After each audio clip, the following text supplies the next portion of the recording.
মাজুলী পীতাম্বৰদেৱ গোস্বামী উচ্চতৰ মাধ্যমিক বিদ্যালয়ত বিশ্ব জল দিৱস পালন কৰে। অসম জলবায়ু পৰিৱৰ্তন ব্যৱস্থাপনা সমিতিৰ উদ্যোগত জীৱ সুৰক্ষা অসম, নিজ যোৰহাট আৰু নৰ্থ ইষ্ট ইণ্ডিয়া ৱাটাৰ টক্সৰ সহযোগত বিশ্ব জল দিৱস 2024 উদযাপন কৰে। জল দিৱসত অংশগ্ৰহণ কৰে মাজুলী জিলাৰ বন বিষয়া জয়ৰাম বৰুৱাই।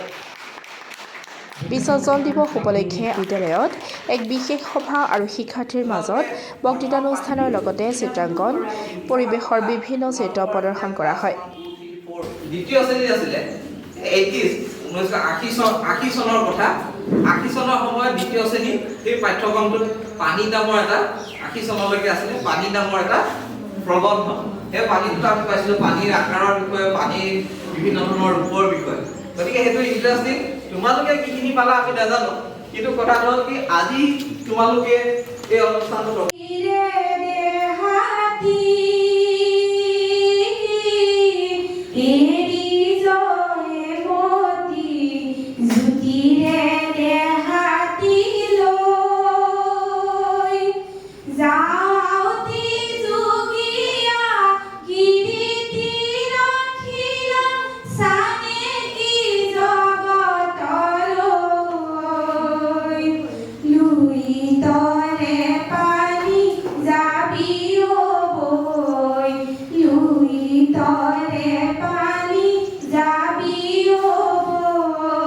আজি বহুত ভাল লাগিছে। বিশ্ব জল দিৱস উপলক্ষে মাজুলীৰ পৰা এটা চিত্ৰাংকন প্ৰতিযোগিতা অনুষ্ঠিত কৰা হৈছিল আৰু ইয়াৰ অৰ্থটো হৈছে যে আমাক মানে সজাগ কৰা, যিটো আমাৰ নতুন প্ৰজন্ম হয়, আমাৰ দৰে যি সৰু সৰু ল'ৰা ছোৱালী হয়, আমাক মানে সজাগ কৰা। আৰু যিহেতু এটা ছবি আঁকিবলৈ যাওঁতে আমি মানে থিমটো বুজিব লগা হয়। এতিয়া পানী আমাক থিম দিয়া হৈছিলে যে পানী আৰু জীৱন, অৰ্থাৎ পানী আমাৰ জীৱনৰ লগত কেনেদৰে জড়িত। আগৰ পৰাই শুনি আহিছিলোঁ যে পানী প্ৰাণীৰ প্ৰাণ। এই কথাষাৰ সঁচাকৈ আমাৰ জীৱনত ভালদৰে প্ৰতিফলিত হৈছে আৰু বৰ্তমান সময়ত বিভিন্ন স্থানত পানীৰ সমস্যাই দেখা দিছে, পানীৰ নাটনি হৈছে। কিন্তু মানে আমি মাজুলীত যিহেতু জন্ম লাভ কৰিছোঁ, তেতিয়া আমি মানে পানীৰ নাটনিৰ অনুভৱ ইমান ভালদৰে অনুভৱ কৰা নাই। এতিয়ালৈকে আমাৰ পানীৰ নাটনি হোৱা নাই, কিন্তু ভৱিষ্যতেও যাতে আমাৰ পানীৰ নাটনি নহয় তাৰ বাবে আমি সজাগ হ'ব লাগে। আমাৰ ছাৰহঁতে আমাক বিভিন্ন ধৰণৰ সংৰক্ষণৰ কথা কৈছে, পানী সংৰক্ষণ। কিন্তু আমি যদি ভাবোঁ যে আমি সৰু ল'ৰা ছোৱালী, আমিনো কিনো সংৰক্ষণ কৰিম, সেই তেনেকৈ ধৰণে নহ'ব। কাৰণ আমাৰ পৰাই বৰ্তমান মানে নতুন এটা যুৱ প্ৰজন্মৰ সৃষ্টি হ'বগৈ আৰু সেয়েহে আমি এতিয়াৰ পৰাই মানে ইয়াৰ পদক্ষেপ গ্ৰহণ কৰিব লাগিব। দিৱস উপলক্ষে দিনটোজোৰা কাৰ্যসূচী আয়োজন কৰা হৈছিলে। এই কাৰ্যসূচী আমি গোটেই দিনটোজোৰা আছিলে আৰু কৰিছিলোঁ গড়মূৰ মাজুলীৰ শ্ৰী শ্ৰী পীতাম্বৰদেৱ উচ্চতৰ মাধ্যমিক বিদ্যালয়ত। এই অনুষ্ঠানটো মূল আয়োজক আছিলে Assam climate change management society, government of Assam. তাৰ লগতে সহযোগিতা আগবঢ়াইছিলে জীৱ সুৰক্ষা শিৱসাগৰ অসম, নিডছ আৰু নৰ্থ ইষ্ট ৱাটাৰ টক্স। এই গোটেইকেইটা সংগঠন আৰু লগতে মাজুলীবাসীৰ সহযোগত আমি এই অনুষ্ঠানটো কৰিলোঁ। ৰাতিপুৱা 9:30 বজাৰ পৰা আমি মুকলি চিত্ৰাংকন প্ৰতিযোগিতা আৰম্ভ কৰিছিলোঁ। দুটা শাখাত, ক শাখা আৰু খ শাখা। এই দুটা শাখাত ৰাতিপুৱা চিত্ৰাংকন প্ৰতিযোগিতা সুকলমে হৈ গৈছে। তেওঁলোকে বিভিন্ন পানী বিষয়ত বিভিন্ন চিত্ৰ অংকন কৰিলে নিজা শৈলীৰে, নিজা মৌলিক কৌশলতাৰে। সেইখিনি আমি কৰাৰ পিছত তেওঁলোকৰ মুকলি আলোচনা এটা কৰি শেষত আমি মুকলি অনুষ্ঠান এটা কৰিছিলোঁ 12 বজাৰ পৰা। সেই মুকলি অনুষ্ঠানত আমাৰ মাজত আছিলে, আমি অতিথি হিচাপে কেইবাগৰাকী সমল ব্যক্তি হিচাপে মাতি আনিছিলোঁ, অতিথিও আছিলে। আমাৰ লগত আছিলে ডক্টৰ ৰিজৱানুজ্জামান, তেখেত technical consultant Assam climate change management society. লগতে আছিলে শ্ৰী জয়ৰাম বৰুৱা, তেখেত DFO Majuli.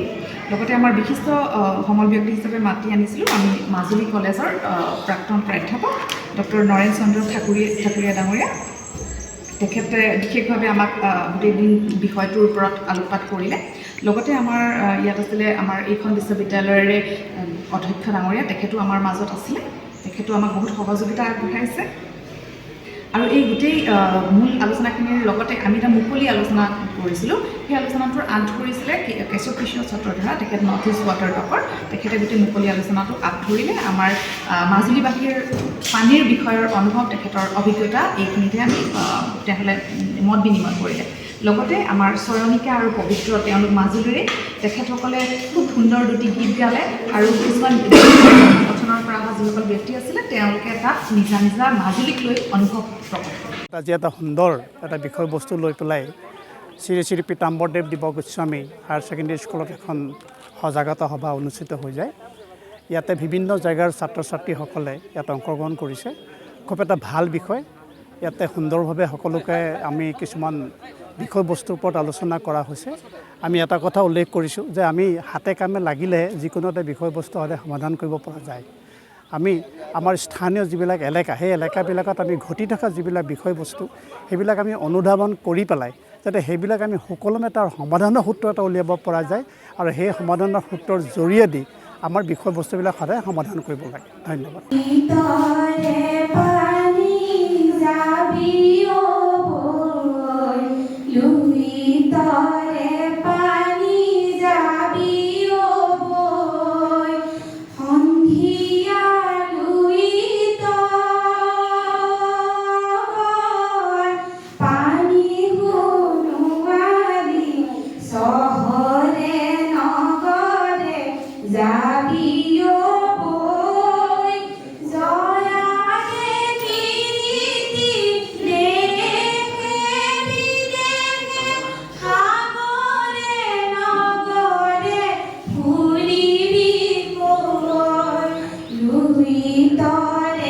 Bureau Report, Democratic Assam.